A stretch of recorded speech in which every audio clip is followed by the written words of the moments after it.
Suicide note में उसने लिखा था कि मुझे माफ़ करना, और नीचे उसने अपना ही नाम लिखा है, चीनू। कुछ टाइम पहले की बात है, मेरे सुनने में आया था कि किसी लड़की के साथ उसका अफेयर चल रहा है। लड़की का जिसके साथ उसका अफेयर चल रहा था, उसका कल मंगलवार को शायद उसका बर्थडे था।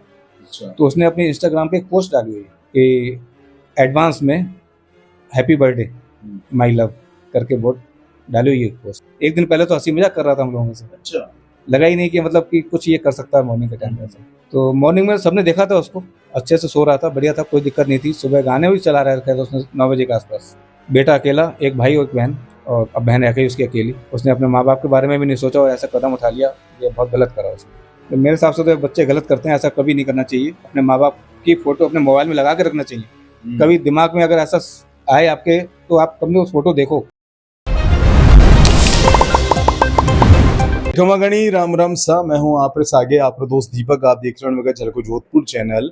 जोधपुर शहर के अंदर लगातार सुसाइड केस का मामला सामने आ रहा है, जिनमें जो बच्चा जानी उम्र बहुत कम है, 19 साल, 20 साल, 21 साल, वे लगातार सुसाइड कर रहे हैं। हाल ही में कुछ महीना पहले आयुर्वेदिक यूनिवर्सिटी का मामला सामने था, जिनमें एक बच्ची जो फर्स्ट ईयर की स्टूडेंट थी, होनहार थी, पढ़ाई में टॉपर थी, वह सुसाइड कर ली। अब वो जो मामलो सामने आयो, सोमवार को मामलो, सोमवार ने 19 साल को एक लड़को जिन्हों नाम रोहित भाटी बताया जा रहा है, उन्हें घर में चीनू भी कहवा है, ब्यावर को रहने वाला थो, जोधपुर में आके पढ़ाई कर रहे थो, 1 साल हुआ थो, और वो भी सुसाइड कर लिया है। कई है पूरा मामलो आप जान के लेना आ चुके हैं।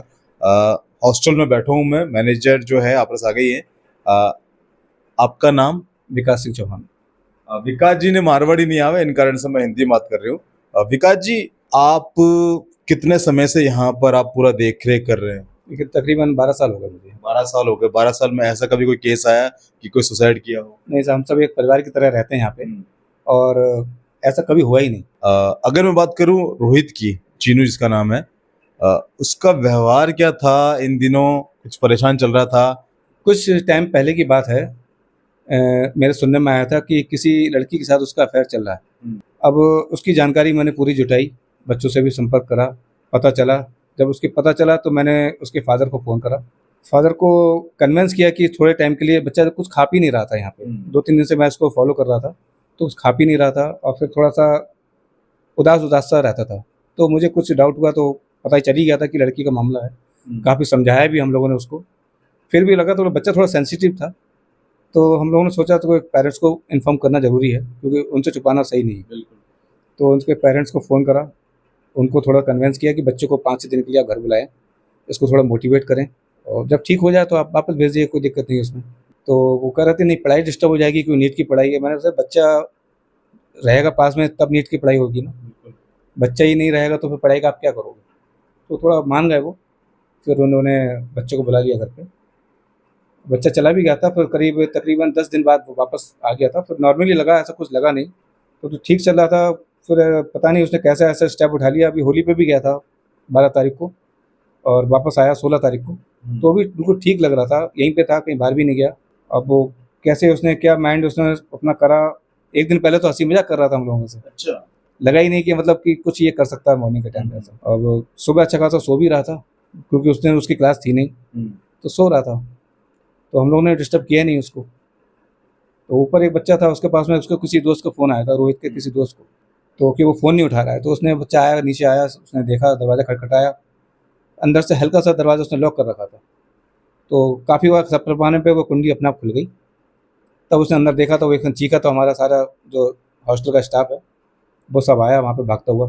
तो एक संग फिर उन्होंने हमें इन्फॉर्म किया, तब हम तुरंत ही उसका एक्शन लिया। उनके फादर को फ़ोन करा, उनको पहले बताया नहीं हमने कि ऐसा हुआ है, मतलब एक्शन पता चले तो। लेकिन फिर दोबारा उनका फ़ोन वापस आया कि तब उनको फिर सूचना देनी पड़ी, तब वो लोग आए, फिर पुलिस को इन्फॉर्म किया। तो ये आप बता रहे हैं कि एक दिन पहले आपसे हंसी मजाक कर रहा था, यानी कि संडे की शाम को या रात को? संडे। अच्छा, रात की 9:30-10 बजे तक संडे को आपसे वो हंसी मजाक कर रहा था सब कुछ, और मंडे को दोपहर में ये हादसा हो जाता है। मंडे को तकरीबन से 9, साढ़े 9 के आसपास करा होगा ये। मॉर्निंग में रूममेट था उसका, अगले दिन पेपर था मंडे को ही, अच्छा। क्योंकि हिंदी का पेपर था उसका, बोर्ड एग्ज़ाम का, आरबीएसई बोर्ड का। तो वो उसको तो मॉर्निंग में जाता था, रात में पढ़ाई करनी थी उसको, तो उसने अपने दूसरे पार्टनर के साथ में पढ़ाई कर रहा था, तो वो रूम में अकेला ही था। तो मॉर्निंग में सबने देखा था उसको, अच्छे से सो रहा था, बढ़िया था, कोई दिक्कत नहीं थी। सुबह गाने भी चला रखा था उसने 9 बजे के आसपास, और अचानक में कर लिया सुबह उसने। 9 बजे के आसपास गाने भी चल रहे थे गाने भी चला और 9:30 ये कुछ काम हो जाता है। गाना कुछ सुनाई दिया, कुछ किस तरह गाना चल रहा था? बच्चों को सुनाई दिया था गाना। आपके यहाँ कितने रूम्स हैं टोटल? रूम्स हैं करीब 28 के आसपास। 28। एक रूम में 2 जने रहते हैं हाँ जी, किसी में 2, किसी में 3। और वो डिसाइड वो खुद ही करते हैं या आप डिसाइड करते हैं आप दोनों रह लो, ऐसा कुछ? जैसे कॉमन होता है, जैसे बच्चे अगर मान लो सेम कोर्स के हों तो कर देते हैं। कोचिंग के हो। हाँ, ये भी है। कोई बच्चा अगर एलन का है, तो कोई बच्चा अगर दीक्षा का है, या कोई बच्चा गुरु कृपा का है, कहीं भी वो मिक्स हो तो उसके हिसाब से एडजस्ट कर देते हैं। आप तो हर एक बच्चे को जानते हैं अच्छे से, क्योंकि आप डेली उनसे मिलते हैं, आपका एक इंटरेक्शन रहता है। तो चीनू के मामले में क्या कहेंगे आप? जब वो यहाँ पे जब पहली बार आया था तब बिहेवियर कैसा था, 3 महीने बाद कैसा था, और अभी रिसेंट में भी कैसा था?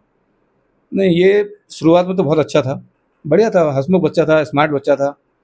अब वो बाहर क्या चल रहा है, क्या नहीं चल रहा था, तो ये तो मुझे पता नहीं, लेकिन यहाँ पे बड़ा मिलनसार बच्चा था, बढ़िया था।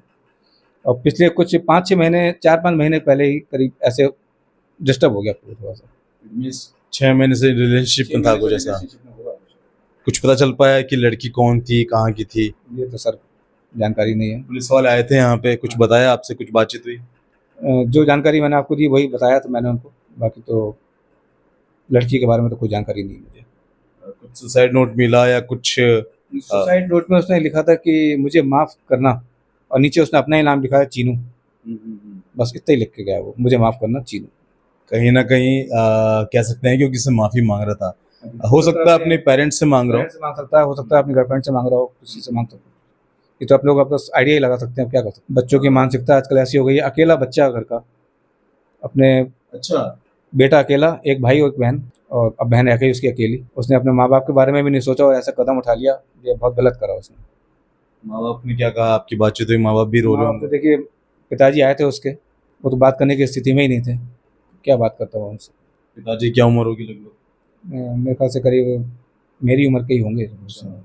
सर देखिए, बच्चे पता नहीं क्यों आप में आजकल के पढ़ाई को लेकर तो सेंसिटिव हो जाते हैं, जबकि आजकल के अभिभावक कोई प्रेशर डालते ही नहीं। उन लोगों को खुद पता है कि बच्चे अपने आप, आजकल के बच्चे सोशल मीडिया पे इतने हो गए हैं कि पता नहीं कैसी मेंटलिटी हो गई बच्चों की, जो कि ऐसा कदम उठा लेते हैं। मेरे हिसाब से तो बच्चे गलत करते हैं, ऐसा कभी नहीं करना चाहिए। अपने माँ बाप की फ़ोटो अपने मोबाइल में लगा के रखना चाहिए। कभी दिमाग में अगर ऐसा आए आपके, तो आप कभी उस फोटो देखो, तो अपने माँ बाप के बारे में सोचो अपने, कि हमारे पीछे हमारे कौन कौन है। आप सिर्फ अपने बारे में ना सोचें, अपने परिवार के बारे में भी सोचें। पढ़ाई का क्या है, कुछ ना कुछ कर ही लोगे ज़िंदगी में, तो ऐसा कदम कभी नहीं उठाना चाहिए बच्चों को। आपको क्या लगता है कि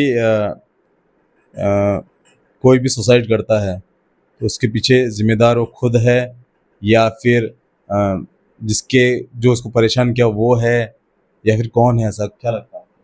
देखिए सर, सोच तो बच्चे की खुद की रहती है, तो जिम्मेदार तो मैं उसको खुद ही को मानूंगा। और बाकी तो देखिए, जिम्मेदार कहीं ना कहीं हम सभी हैं, जो हम लोग उसको समझने में थोड़े नाकाम रहे हों, तो क्या कर सकते हैं इस बारे में। मेरे ख्याल से तो हम सभी जिम्मेदार हो सकते हैं। क्या मैं चाहूंगा कि जो उसके जो रूम पार्टनर था उनसे बातचीत करना, क्योंकि अपने रूम पार्टनर को हर एक बात बताया करते हैं हर एक लोग, तो शायद उनको बताया होगा कभी कुछ कि भाई ऐसा चल रहा है मेरे साथ, कुछ ऐसा चल रहा है, वो ज़्यादा बता पाएंगे, थोड़ा कुछ ऐसा हो सकता है। रूम पार्टनर तो देखिए, अभी उसका पेपर ख़त्म हो गए थे, लास्ट पेपर था उसका हिंदी का, तो वो तो अपने घर चला गया। लेकिन मैंने उससे काफ़ी पूछताछ करी थी, लेकिन उसने कुछ संतोषपूर्ण जवाब दिया नहीं। बाकी वो बताया था कि हाँ, ऐसा कुछ चक्कर तो उसका चल रहा था, लेकिन खुल के कुछ नहीं बताया उसने। और ना उससे कह रहा मेरी कोई बात नहीं हुई, क्योंकि मैं दूसरे रूम में पढ़ाई कर रहा था किसी दूसरे के साथ में, तो मेरी उस सिलसिले में उससे कुछ बात ही नहीं हुई। एक चीज़ और बताना चाह रहा हूँ, उस लड़की का जिसके साथ उसका अफेयर चल रहा था, उसका कल मंगलवार को शायद उसका बर्थडे था। अच्छा। तो उसने अपनी इंस्टाग्राम पे एक पोस्ट डाली हुई है कि एडवांस में हैप्पी बर्थडे माय लव करके वो डाली हुई है पोस्ट। ये किसने बताया आपको? ये हॉस्टल के बच्चों से ही पता चला था इससे। फिलहाल के ये कहना चाहूँगा कि जो यूथ अगर देख रहे हैं तो प्लीज़ आप अपने पेरेंट्स से दोस्ताना रखें, उनसे अच्छे से व्यवहार रखें। उनके अलावा आपके लिए कोई अच्छा भला नहीं सोच सकता है। हालांकि अब वो लड़की कौन थी, कहाँ की थी, क्या बातचीत हुई थी, वो तो पुलिस तफ्तीश कर रही है, रोहित का जो मोबाइल था वो पुलिस लेकर जा चुकी है। कॉल डिटेलिंग चेक की जाएगी, कितनी बार बात हुई, कितनी देर बात हुई, वो सारी चीज़ जानकारी पुलिस अपनी तरफ से कोशिश करेगी, लेकिन इस तरह के मामले नहीं हो। फिलहाल के लिए मैं हूँ आपके बीच में आपका दोस्त दीपक झलको जोधपुर से। यूं ही प्यार विश्वास बनाए रखना। धन्यवाद। झलको